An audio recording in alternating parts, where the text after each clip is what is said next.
Наредните денови докторски тимови составени од специјалисти од повеќе области ќе проценуваат состојбата на сите повредени од големиот пожар во Кочани.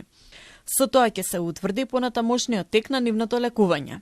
Во меѓувреме тимот Велика Британија одржа обуки за 45 здравствени работници, вклучувајќи 10 лекари од Кочанската болница. Според нивните препораки, закрепнувањето треба да се одвива во Кочани. Здравствените власти тврдат дека има доволно персонал за потребите на пациентите, а се размислува и за реконструкција на Кочанската болница. Моментално во Кочанската болница тоа што фали го надополнуваме од клинички центар од Скопје и од Козле. Доколку има потреба, ние сме во целосна во секојдневна координација со директорката, дадено е на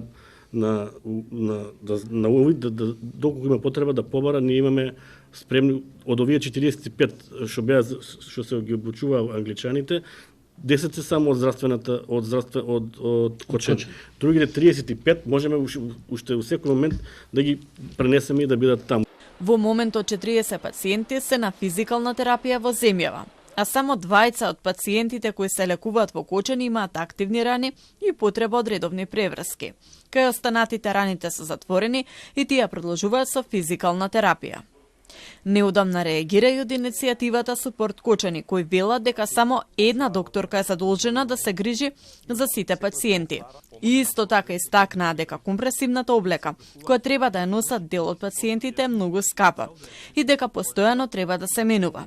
Надлежните пак ги отфрлија обвинувањата. Велат дека грижата околу третманот е поделен на повеќе доктори, а за компресирачките одела само споделија дека се земени мерки за сите, без дополнително да објаснат кој ќе го финансира тоа. Сите колеги, комуницираат со тие пациенти. Не е само докторката. Докторката е за некои пациенти кои што, например, она настанала како поблиска, пошто сите пациенти после нас не стануваат и поблиски.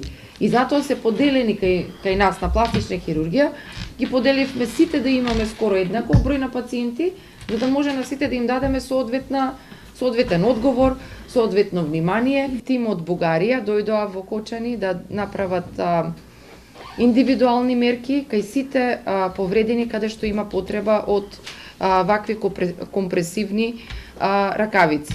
11 пациенти остануваат на лекување надвор од државата. Сите се во стабилна состојба. Во Македонија во болница се 7 пациенти, од кои еден е во критична состојба со тешки изгореници.